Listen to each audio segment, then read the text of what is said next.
네, 안녕하세요. 필름메이커스입니다. 오늘 초대석 라이브는 2월 필름메이커스 상영작 소년 유랑을 연출하신 이루리 감독과 함께 하겠습니다. 네, 안녕하세요. 안녕하세요. 소년유랑이라는 제품을 연출한 이루리라고 합니다. 네, 그렇습니다. 조금 전에 막 5회차 상영이 다 끝났어요. 네. 그래서 저도 이렇게 상영하면서 몇 차례 보게 됐는데 영화가 참 신비하다.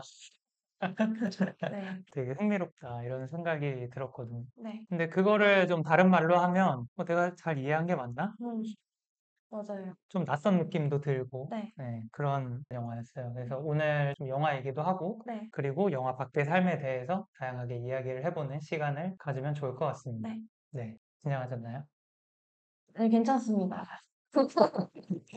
이 영화를 어떻게 출발하게 되셨나 그 출발점에 대해서 먼저 이야기를 해볼까요? 대학교 졸업하고 나서 처음 만든 작품인데, 한 페이지 반절 정도 되는 분량의 소설 같은 형식으로 글을 막 한창 적어내렸던 시기가 있는데, 그 전야제라는 거를 소재로 썼던 글이었었어요. 그게 출처는 좀 불분명한데, 많은 사람들이 한 곳에 모여가지고 무언가 어떤 행사를 할 때 소름이 돋는다라는 표현을 하잖아요. 근데 그게 다른 말로 바꿔서 얘기하면 신명난다라는 건데, 그 신명이라는 게 소위 말해서 이제 많은 사람들이 긍정적인 기운을 내뿜을 때, 근데 그 기운을 우리가 인지를 하면서 소름이 돋는 건데, 이제 그게 약간 신명이라는 표현이랑 연결이 돼서 설명하는 어떤 글을 봤었던 걸로 기억을 해요. 아, 그래서 그 전야제 때 한 학교라는 공간에 모여 있는 어떤 많은 아이들이 뭐 그 춤을 추든 노래를 부르든 하는 그런 행위에서 뭔가 비롯돼가지고 쓰여졌던 글인데, 그 축제에 끼지 못한 아이들에 대한 이야기긴 했었긴 했거든요. 그 글에서부터 시작돼가지고 이걸 어떻게 좀 내러티브화 시킬까 고민을 하다가 우연히 이제 홍칼리라는 작가님이자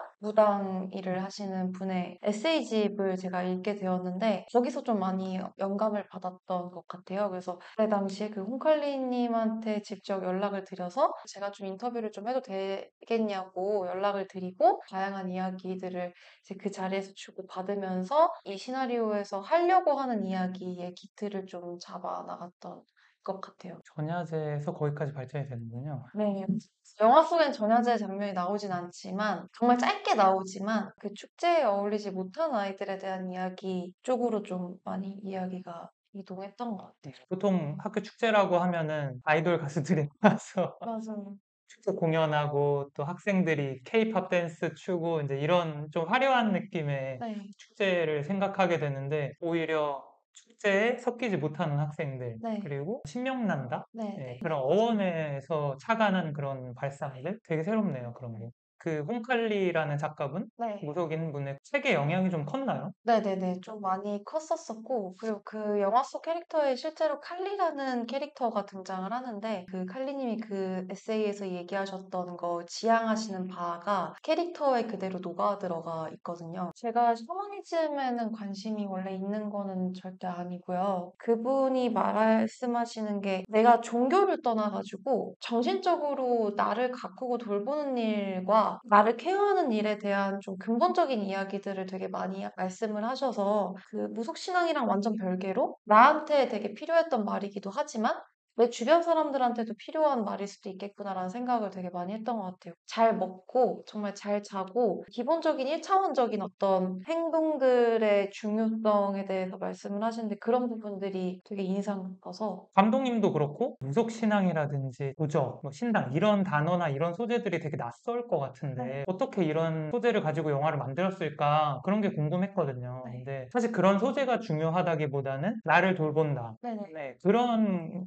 것이 조금 더 중요한 포인트군요. 네, 그리고 약간 믿어보려고 하는 마음이라는 게 간절하고 절실한 마음인 거잖아요. 내가 기댈 곳이 진짜 없을 때 사실 종교를 찾는다고 저는 생각을 하거든요. 그게 어떤 형태로든지 간에. 칼리님의 글에서부터 어쨌든 간에 시작했다 보니까는 영화 속에 등장하는 칼리라는 캐릭터가 이야기하는 모든 말들이 뭔가 묘하게 어떤 종교랑 아니면 어떤 인도에서 얘기하는 어떤 여러 가지 철학들과 맞닿아 있는 느낌이 있을 수 있겠지만 사실 그것보다는 어떤 형태로든지 간에 그냥 그 믿어보려고 하는 마음, 정말 하찮은 미신이라도 엄청난 누군가한테 위안이 될 수 있다라는 것 하나를 좀 얘기를 많이 하고 싶었던 것 같아요. 사실 극영화라고는 하지만 대사나 어떤 사건 이런 것이 중심이 돼서 이끌어 나가는 영화라기보다는 네, 어떤 뭐 이미지, 내레이션 네. 그리고 음악, 뭐 시나리오도 시나리오인데 스토리보드 작업이나 이런 부분들이 좀 더 중요하지 않았을까 그런 생각이 들거든요. 네.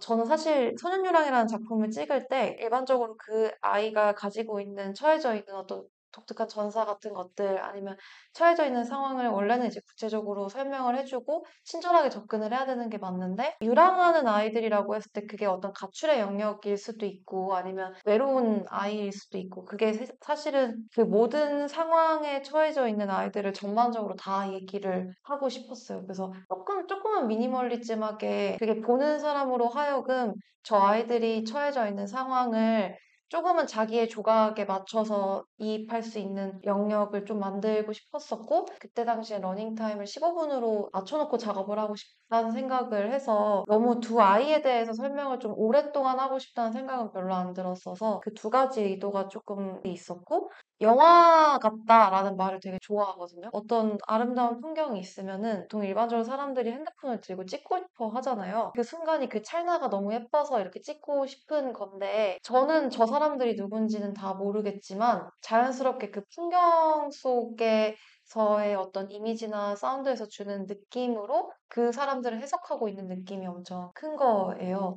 그러다 보니까는 이미지랑 사운드가 저한테는 뭔가 그 사람이 지금 처해져 있는 상황이나 감정을 자연스럽게 생각하게끔 만드는 거? 그거에 조금 더 재미를 느꼈던 것 같다라는 생각이 드는 것 같아요. 그래서 그 아이들이 이렇게 유랑하는 모습도 이게 어떤 대사로서 설명이 된다라기보다는 상황으로 설명이 된다기보다는 그 아이들의 지금 가지고 있는 내적인 감정 상태를 대변할 수 있는 그냥 이미지랑 사운드를 그 순간에 좀 배치하고 싶다는 생각이 좀 많이 들더라고요. 말하지 않아도 위로할 수 있을까? 어떤 영화적인 장치들이 그런 것들을 생각하면서 대사량이 좀 많이 줄어들지 않을까. 음. 이런. 영화를 볼 때 되게 궁금했던 부분들이 술술술 풀려나가는 느낌이 네. 많이 드네요. 좀 바다도 나오고, 네. 로케이션이 어디였죠? 그 로케이션이 서울이랑 제주도를 3회차 동안에 오고 가면서 찍었었던 건데, 네. 3회차를 서울이랑 제주도를 왔다 갔다 하셨던. 이틀 동안 이제 서울에서 촬영을 하고 말도 안 되는 일정으로 제주도를 넘어가서 나머지 장면들을 찍었던 건데 그 신목이 제주도에 좀 많이 있는 것도 있었고 이제 그때 마침 저희 조감독이 제주도 출신이었었어가지고 그 친구한테 부탁을 해서 혹시 거기 로케 한번 가봐줄 수 있냐 촬영 감독님하고도 스토리보드 짜기 전에도 제주도 넘어가가지고 로케이션 하루 동안 계속 보고 버라이어티 하네요, 되게.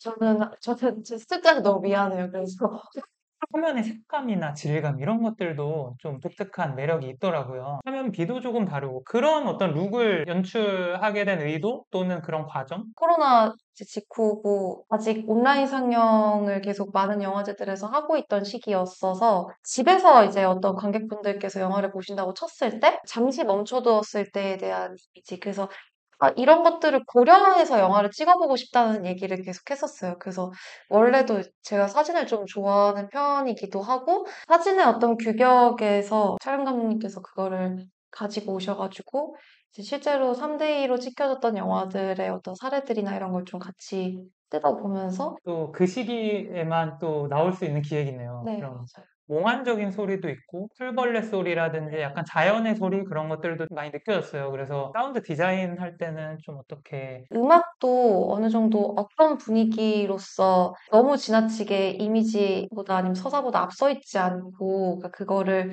좀 뒷받침해 줄 수 있을 법한 소리들을 좀 많이 편하게 얘기를 많이 나눴었어요. 마지막에 이제 제주도 회차 때 예산적인 이유로 동시기사님을 데려갈 수가 없었던 거예요. 그러니까 동시기사님을 비행기에 태울 수가 없었던 거예요. 그러면 전체 클립 중에서 3분의 1이 그럼 사운드가 없는 거잖아요. 애초에 모든 거를 처음부터 다시 디자인을 할 수 있다라는 생각이 드는 거예요. 근데 사실 그런 마음이 없고서는 너무 암담하니까 그래서 다행히도 제주도에서 찍었던 어떤 클립들 자체가 몽타주에 파편적으로 나눠져서 들어가는 컷들이 많다 보니까는 음악 디자인을 먼저 해놓은 다음에 그 다음에 이제 앰비언스들을 잡아 나갔는데 좀 동양적인 요소와 부담스럽지 않을 법한 샤머니즘적인 요소와 그 가운데에서 사실은 초점을 잡아가는 게 되게 오래 걸렸어요. 극 중에 비인 그리고 태호를 연기한 김규리, 정다원 배우 모델 작업 같은 네. 것들이 많이 있더라고요. 맞아요. 네, 원래는 모델 활동을 하던 친구들이고 영화 작업을 한 경험이 아예 없어요. 근데 대사량이 많은 영화가 아니다 보니까 보편적인 이미지들을 조합을 했을 때 그 인물들을 그냥 대사를 하지 않은 상태를 담아냈을 때 캐릭터랑 닮아 있는 친구들을 아예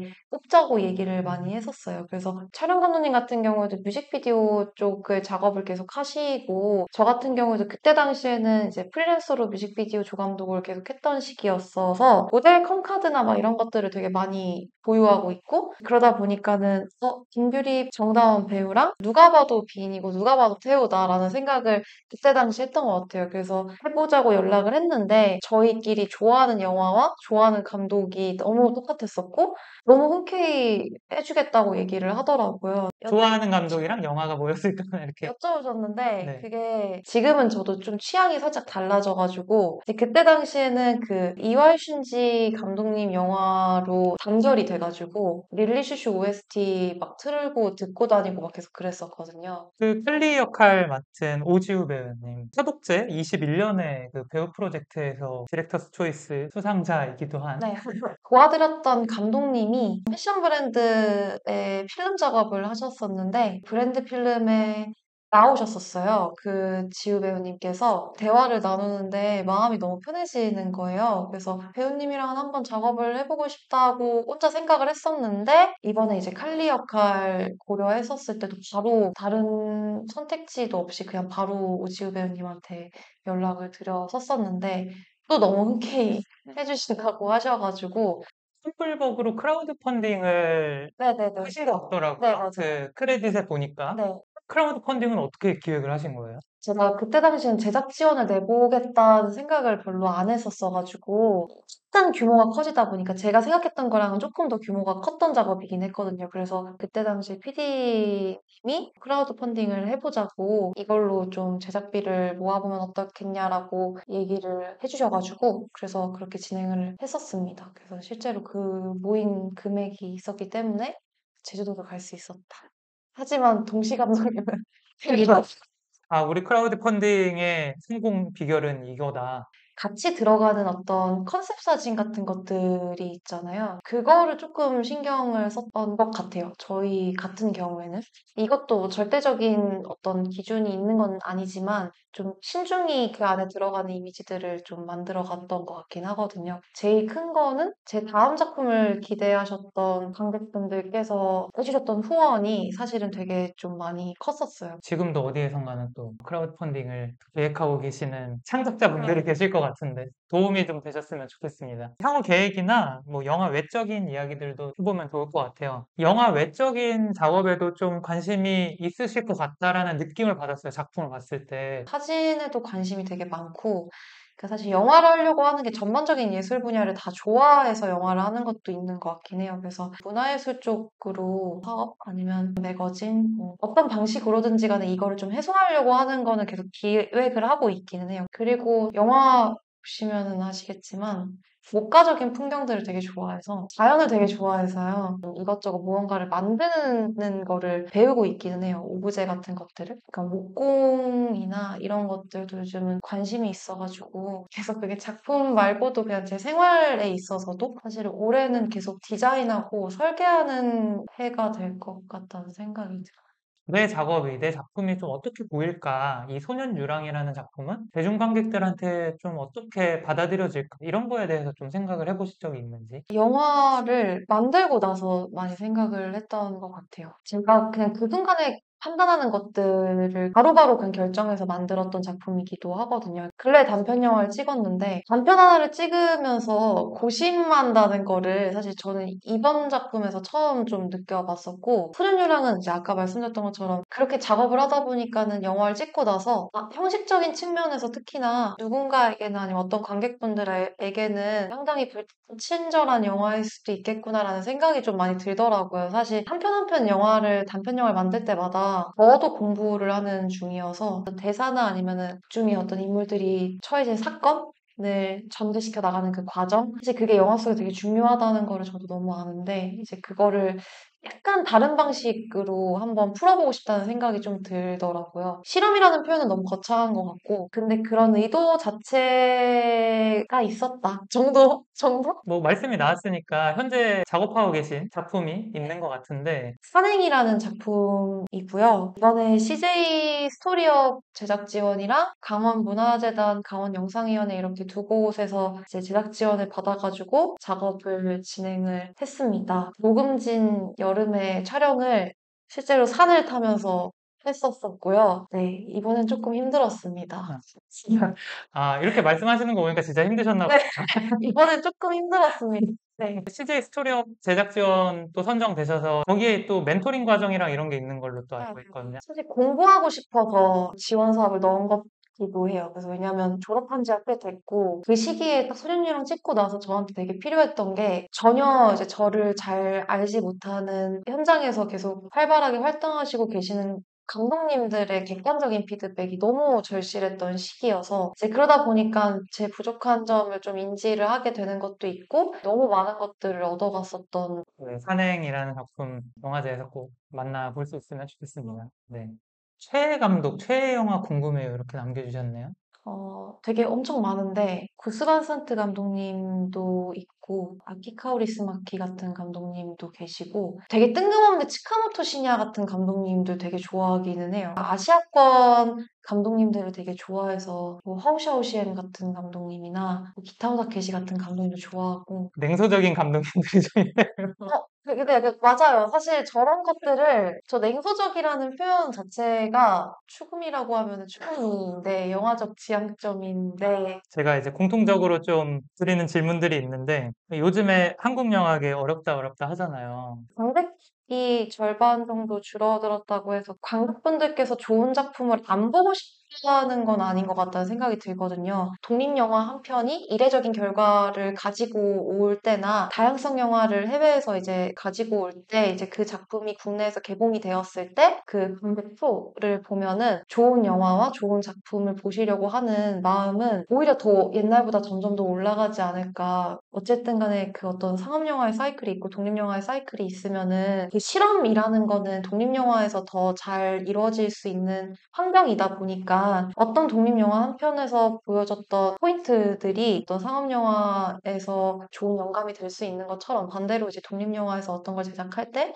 상업영화의 어떤 문법이 레퍼런스가 되거나 영감이 될 수 있는 것처럼 그 무엇도 더 중요하다라는 것 절대 없다고 생각을 하는데 이 순환이 잘만 이루어진다면은 개성 있고 좋은 작품들이 앞으로 더 많이 나올 거라고 생각을 하고 현실적인 인프라나 이런 것들이 또 부족한 면이 있기 때문에 창작물들이 관객분들한테 가 닿기가 좀 어려운 환경이 있는 것도 맞는 것 같아요. 그래서 그런 측면들이 잘 보완이 된다면 말씀하신 대로 선순환이 되는 영화계가 될 수도 있지 않을까 네. 저도 그렇게 생각을 하고 한국이 워낙 빠르게 이제 문화적으로 태동하는 것도 있고 모습을 달리하는 것도 있고 하다 보니까 이런 앞에 K 붙이는 걸 제가 별로 안 좋아하긴 하는데 그 K 컨텐츠 같은 것들 있죠. 근데 뭐 예를 들면은 아티스트들의 새로운 음악이라든지 그게 굳이 영화 말고도 이 영화를 감싸고 있는 다양한 분야에서 비춰지는 어떤 새로운 작업물들 같이 협업하고 퍼즐 조각을 이렇게 하나씩 가지고 와서 조합을 했을 때는 전혀 다른 그림이 나올 수 있을 거라고 항상 생각을 해서 저는 뭔가 영화를 하는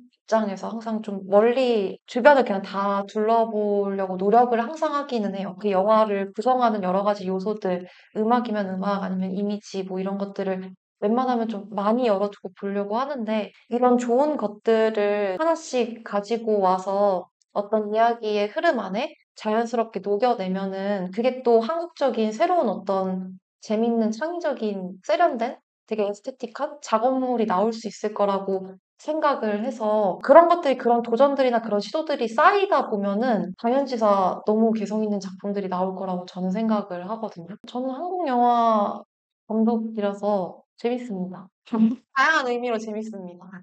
워낙 또 다양한 분야에 또 관심을 많이 가지고 계신 것 같아서 네. 영화 감독으로서뿐만 아니라 또 다른 형태의 어떤 작업으로도 앞으로 많이 뵐 수 있을 것 같다라는 기대가 되네요. 마지막으로 저희 뭐 구독자분들, 한국 영화를 사랑하시는 관객분들한테 드리고 싶은 말씀이 있다면 작은 영화들이 되게 많잖아요, 한국에서도. 관객분들께서 어떠한 한 감독의 시도나 아니면 어떠한 감독의 작은 영화들을 계속 살펴봐 주시는 노력이 있기 때문에 저 역시도 계속 뭔가 작품을 만들 수 있는 원동력이 생기는 것 같다는 생각이 들더라고요. 그래서 뭔가 앞으로도 계속 다양한 영화들에 그냥 전반적으로 관심을 가져주시면 좋겠다는 생각을 했었고, 늦은 시간까지 계속 봐주신 분들께도 너무 감사드린다고 말씀드리고 싶습니다. 네. 앞으로도 이루리 감독님도 많이 응원해 주시면 감사하겠습니다. 감사합니다. 네. 오늘 초대석 라이브는 여기까지 하고요. 다음에 찾아뵙도록 하겠습니다. 네. 감사합니다. 네, 감사합니다.